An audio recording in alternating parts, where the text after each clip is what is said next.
Hello and welcome to another weekly reviews roundup from our Fox shows. And as usual, we have The Simpsons, Family Guy, Bob's Burgers, Bless the Hearts, and The Great North. And two of them have their finale. Are they gonna go out with a bang? Let's find out. So, with The Simpsons, let's start with The Man from Grampa. This is a Carolyn O'Mine episode. And has as a spy, a British spy who is voiced by Stephen Fry, and he is in search of a Russian spy called Gray Fox, and he comes to Springfield after 50 years when he finally thinks that the spy is Grampa Simpson, and he uses the help of Homer to help him find his kind of clue. So, first of all, I thought this episode was pretty solid. On second watch, it was definitely more fun. Like the first time, I was a little bit lost, but when I rewatched it, I thought the story was pretty interesting. It moved and it flowed pretty well. I like that it didn't have a couch gag because it jumped straight to the story, which most Al Jean or Al John episodes have couch gags, but surprisingly, I think this is the first one this season that doesn't have one, and usually Matt Selman's episodes that don't have it. So I think that's another good sign. More focus on the story is nice. I didn't think it was all that funny, but again, the story is well paced. It's interesting. Like first you have the British secret agent who has only recently connected the dots to Grampa Simpson, and then it starts by him asking Homer questions, and then eventually he gets taken hostage, and it's not a bad story. It's interesting. I like the kind of twist where he ends up wanting to kill Grandpa Simpson, so he takes Homer and Abe hostage in Homer's car, and it was kind of funny when the daughter ends up finding them by tracking them on her cell phone. I thought that was pretty funny and silly. It does have some nice lines. I don't really have that much to say about it, but I thought it was a pretty good episode, to be honest. Or pretty solid episode. It definitely wasn't bad. Next up, we have Family Guy and Tales of Former Sports Glory. This is Family Guy's season 19 finale. The three, Peter, Cleveland, and Quagmire, tell about themselves when they were youths and their sports adventures after the cable goes out at the Drunken Clam, the bar, and they have nothing to watch. So they tell their own stories instead because they don't have any sports to watch. Now, first off, I'm just going to say I didn't like this episode at all, to be honest. Mainly because it wasn't funny and like none of them were interesting. Like I'm not a fan of anthologies and Family Guy all that much. Like with Heartburn was probably the only good one in maybe the past 3 years, to be honest. Because like I know Three Directors was great, and then it was I think was V is for Mystery anthology. I remember I liked that one, and then Heartburn was pretty good, but the rest I didn't like. I didn't like Holly Bibble. I didn't like Disney's The Reboot. I didn't like. Wasn't there another anthology? Peter and Lois Wedding was an anthology. Okay, but those two last season besides Heartburn I didn't like. So this is the same, only it's actually worse, mainly because none of them are actually funny. Like, how am I supposed to believe that Cleveland actually grew up in Cuba when it's been proven that, he's grown up in America being black? He's not Cuban, he's black. So, I just don't buy any of it because of how like terrible the show is with details, and it's not really interesting in any way. It's like, oh, Cleveland dreams of playing baseball, and then he just becomes good at it, and then he gets so good, and then he quits. That's pretty much it. It's nothing. And then Quagmire is like, oh, he plays tennis, and he falls in love with a girl, and then he becomes a pilot after something. I honestly don't remember because it's just so unmemorable. And then Peter tells his about the Rocky story, which Peter's story is I think probably the best of the three simply because of that one joke that I like about the little Italy where he lives in the little apartment, which actually got a good laugh from me. But even then, like most of it just sucked, especially the pink eye part. I thought that was really disgusting. Uh, yeah, so I didn't like this one. Like it's a terrible way to sign off for a finale. It's boring. It's uninteresting. It. How am I supposed to be interested in any of this?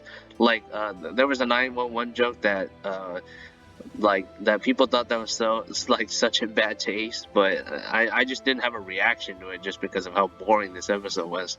So yeah, that's pretty much all I have to say. It's boring. It's uninteresting. Don't waste your time. Next up, we have Bob's Burgers and Tell Me Something Good. Of course, an obvious parody on Tell Me Something Good. This one has Linda asking for the kids' assistance in helping her fight Cynthia when Cynthia removes her tradition of putting shoes on a trash can, like shoes from a cup that she cuts in half. You know, the styrofoam cups that you get at like some of those. I know if you're not really Asian, you see the styrofoam cups a lot at Asian restaurants, so it's kind of, you get that. Or maybe, to be honest, like if you get like if you get one of those hot coffee cups and you cut it in half, and then you put the other half to make feet. So Linda thought that was funny. And then obviously Cynthia thinks it's defacing the property that she's about to be selling to a chain, so she continues to fight. And then meanwhile, you have Bob.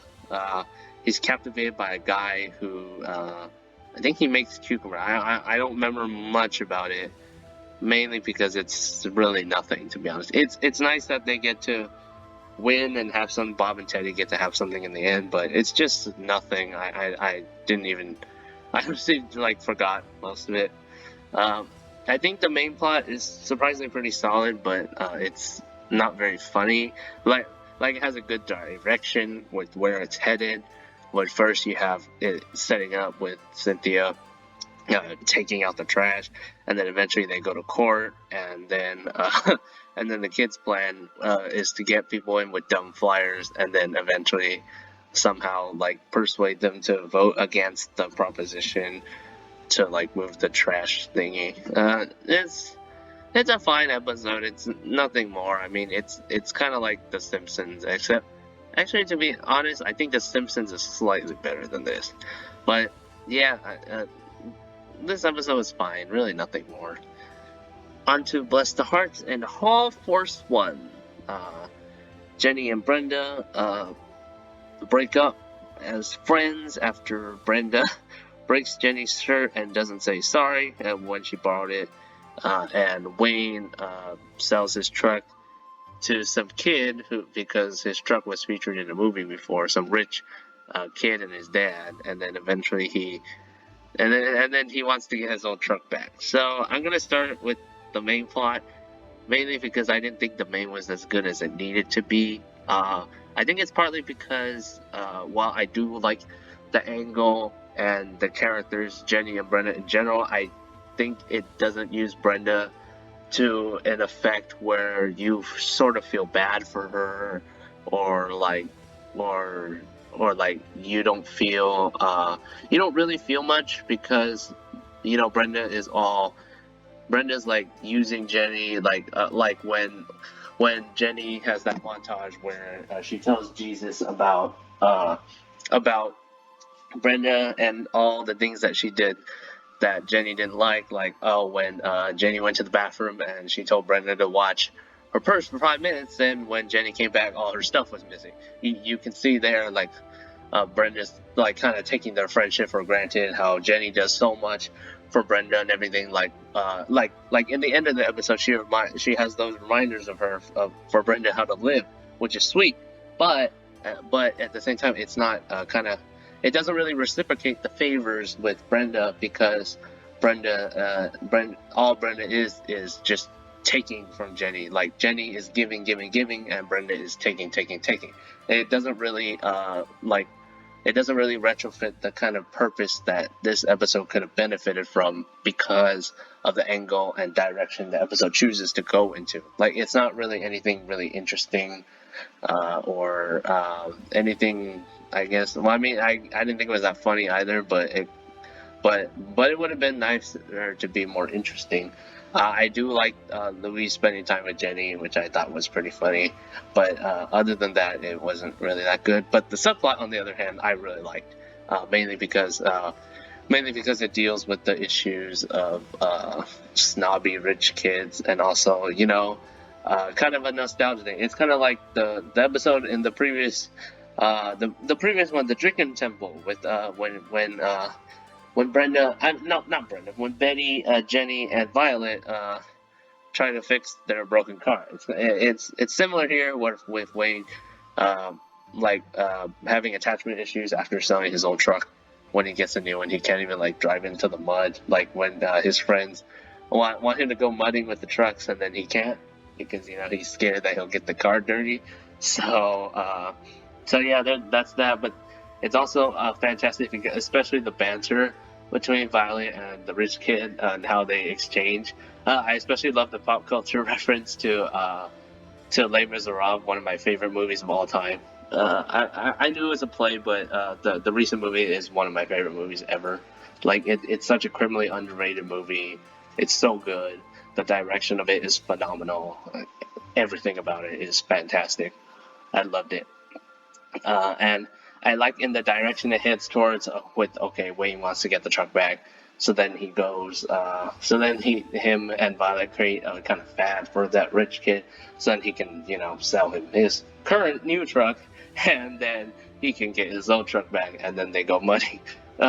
Which was nice, and especially that last minute 40-second scene with, it turns out that the rich kid guy is somehow interested in Violet, and then, Violet's like, no, don't talk to me, you're not cool enough to talk to me yet.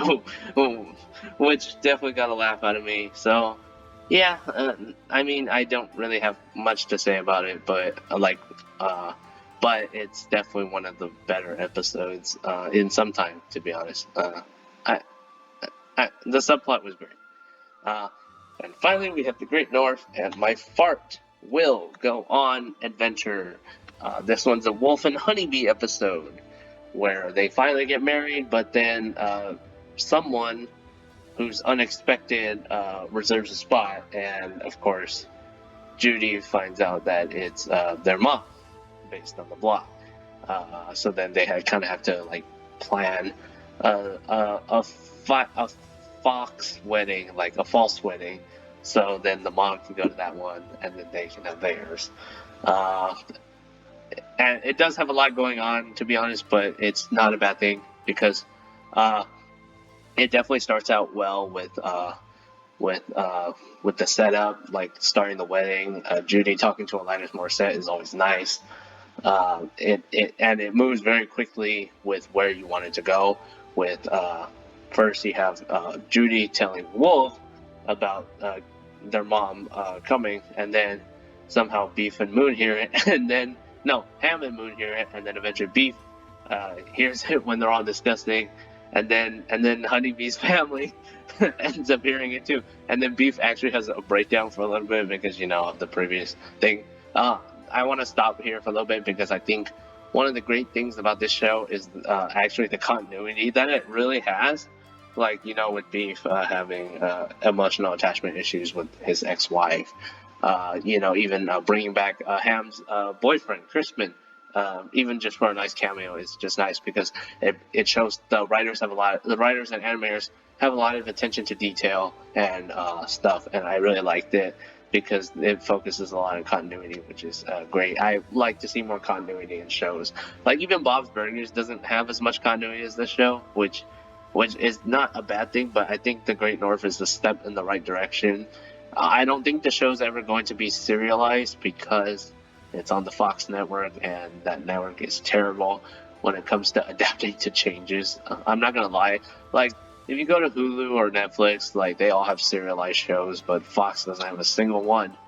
Like even their live action comedies are serialized. Why can't you make the animated shows serialized? Syndication is like pretty much dead, so you can do things make them interesting, get people to watch them. Like, I mean, of course, I'll be checking out all these shows because because I want some new shows to watch, and then also I like the block as a whole. But if you're trying to get new viewers, I feel like first getting into a serialized format will definitely get them there. So I kind of went a little off topic there, but it does uh, show a lot of promise in its first and second acts. It's funny throughout.